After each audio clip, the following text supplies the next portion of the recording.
নমস্কাৰ আপোনালোক সকলোকে স্বাগতম জনাইছোঁ অসম ফিচাৰ ইউটিউব চেনেল আশা কৰোঁ আপোনালোক সকলোৱে খবৰ ভাল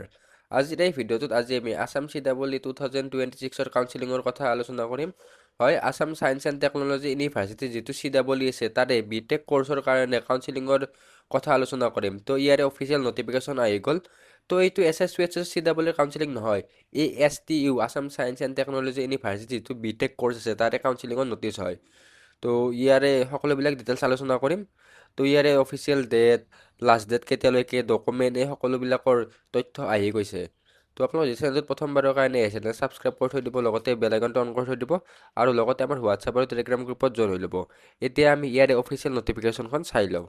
ইয়াৰে এপ্লাই লিংক নটিফিকেশ্যন সকলোবিলাকৰ তথ্য আপোনালোকে আমাৰ ৱেবছাইট edukhomplus.com পাই যাব ইয়াৰে লিংক ডেছক্ৰিপশ্যনত দিয়া আছে বা কমেণ্ট বক্সত দিয়া আছে তাত অহাৰ পিছত এনেকুৱা ধৰণে আপোনালোকে ইণ্টাৰফেচ দেখিবলৈ পাব তো তলৰ ফালে স্ক্ৰল ডাউন কৰিব তলৰ ফালে স্ক্ৰল ডাউন কৰাৰ পিছত সকলোবিলাক প্ৰচেছ দিয়া আছে তো অফিচিয়েল নটিচ অপশ্যন এটা দিয়া আছে অফিচিয়েল নটিচত আপোনালোকে ডাউনলোড নাও ক্লিক কৰিলে নটিফিকেশ্যনখন ডাউনলোড কৰিব পাৰিব প্ৰথমে আমি ইয়াৰে নটিফিকেশ্যনখন চাই লওঁ educational notice to online counselling for admission in to BTech programme to offer by the state government engineering college of Assam ইয়াতে টোটেল 7খন ইঞ্জিনিয়াৰিং কলেজ আছে যিয়ে মানে এইটো কাউন্সিলিং কৰিছে বা কাউন্সিলিং কৰাইছে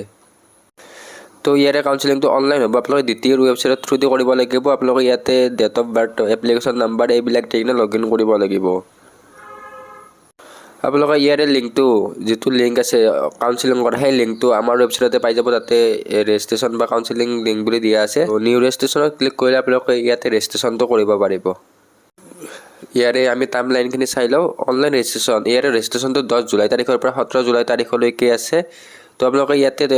ৰেজিষ্ট্ৰেশ্যনত কি কৰিব লাগিব ডকুমেণ্ট আপলোড দিব লাগিব কলেজ আৰু ব্ৰাঞ্চৰ কাৰণে আপোনালোকে চইচ ফিলিং কৰিব লাগিব তো কোনখন কলেজত কিমান চিট আছে সেইবিলাক আমি আপোনালোকক জনাই দিম তাৰপিছত এই সকলোবিলাক হোৱাৰ পিছত আপোনালোকে ফিজ এটা পে'মেণ্ট কৰিব লাগিব ফিজ পে'মেণ্ট কৰাৰ পিছত একনলেজমেণ্টখন ডাউনলোড কৰিব লাগিব এইটো আপোনালোকে 10 জুলাইৰ পৰা 17 জুলাই তাৰিখৰ ভিতৰত কৰিব পাৰিব তাৰে পিছত আপোনালোকৰ নেক্সট প্ৰচেছ সেইটো ডেট এনাউন্স কৰা নাই প্ৰভিজনেল এলটমেণ্ট অফ চিটছ তো আপোনালোকে ক'ত চিট পায় সেইটো আপোনালোকৰ ইনফৰ্ম কৰি দিব তো বাকী কেতিয়ালৈকে ৰিজাল্ট দিয়ে সেইটো ইয়াতে মেনশ্যন নাই বাকী ইয়াৰে আণ্ডাৰত কি কলেজ আছে আপোনালোকে চাব পাৰিব Assam engineering college AEC Guwahati তাৰপিছত Jorhat engineering college Jorhat institute of science and technology JIST Jorhat তাৰপিছত Bineswar Brahma engineering college Kokrajhar Barak valley engineering college আছে তাৰপিছত গোলাঘাট ইঞ্জিনিয়াৰিং কলেজ আৰু ধেমাজি ইঞ্জিনিয়াৰিং কলেজ তো এইখিনি কলেজ হয় তো ইয়াতে ক'ত কিমান চিট আছে আছাম ইঞ্জিনিয়াৰিং কলেজত টোটেল চিট আছে 420টা তো তাত আপোনালোকে ইয়াতে চাই ল'ব কোনটো ব্ৰাঞ্চত কিমান চিট আছে তো লোকেশ্যন ইয়াতে পুৰা ভালকৈ দিয়া আছে নেক্সট যোৰহাট ইঞ্জিনিয়াৰিং কলেজত টোটেল চিট আছে 315টা তাৰপিছত আহি গ'ল Jorhat institute of science and টেকন'লজিত আছে 240টা তাৰপিছত বিনেশ্বৰ ব্ৰহ্মা ইঞ্জিনিয়াৰিং কলেজ কোকৰাঝাৰত আছে 240টা next Barak valley engineering college যিখন শ্ৰীভূমিত অৱস্থিত সেইখনত আছে 240টা নেক্সট গোলাঘাট ইঞ্জিনিয়াৰিং কলেজত আছে 180টা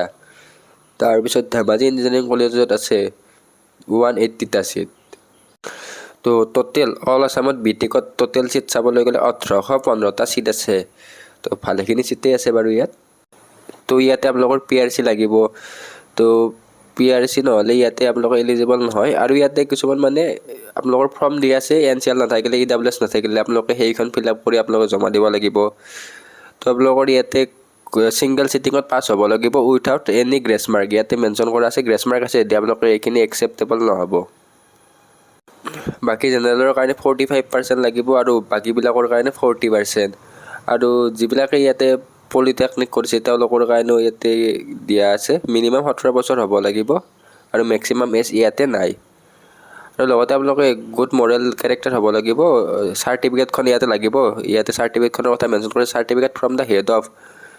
institute last attendant to be submitted তো আপোনালোকে লাষ্ট যিখন কলেজত পঢ়িছিলে তাৰে এখন মানে আপোনালোকৰ কেৰেক্টাৰ চাৰ্টিফিকেট লাগিব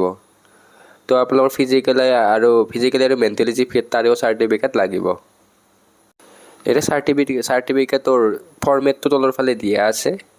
বাকী আপোনালোকে ইয়াতে কি ডকুমেণ্ট লাগে চাই ল'ব পাৰিব এজ প্ৰুফ হিচাপে মেট্ৰিকৰ বা তাৰে ইকুইভেলেণ্ট এডমিট কাৰ্ড আৰু পাছ চাৰ্টিফিকেট কোনোবা এটা দিলে হ'ব নেক্সট ক্লাছ 12ৰ মাৰ্কশ্বিট পাছ চাৰ্টিফিকেট PRC এইখিনি লাগিব নেক্সট আপোনালোকে ৰিজাৰ্ভেশ্যনত থাকিলে যি হয় তাৰে চাৰ্টিফিকেটখন লাগিব আৰু ইয়াতে আৰু এটা 5% ৰিজাৰ্ভেশ্যন আছে যিবিলাকে মানে class 7 to 10 in government school under SEBA and class 11 and 12 of state government স্কুলৰ পৰা পঢ়িছে তেওঁলোকৰ কাৰণে এটা 5% ৰিজাৰ্ভেশ্যন আছে বুলি দিয়া আছে আপোনালোকে এইটো পইণ্টটো ভালকৈ চাই ল'ব তো এনচিচিৰ এগেইনষ্টতো ইয়াতে কিছুমান কথা আছে ইয়াৰে কাউন্সেলিং ফিজটো 800 টকা হয় তো আপোনালোকে 800 টকা কাউন্সেলিঙৰ টাইমত ফিজ পে'মেণ্ট কৰিব লাগিব আৰু আপোনালোকৰ কিবা প্ৰব্লেম হ'লে ইয়াতে ইমেইল এড্ৰেছ দিয়া আছে ইমেইল এড্ৰেছত আপোনালোকে ইমেইল কৰিব পাৰিব বাকী এই ভিডিঅ'তে এইখিনি আছিলে আশা কৰোঁ আপোনালোকে ভিডিঅ'টো ভাল পালে যদি চেনেলটোত প্ৰথমবাৰৰ কাৰণে ছাবস্ক্ৰাইব কৰি থৈ দিব ধন্যবাদ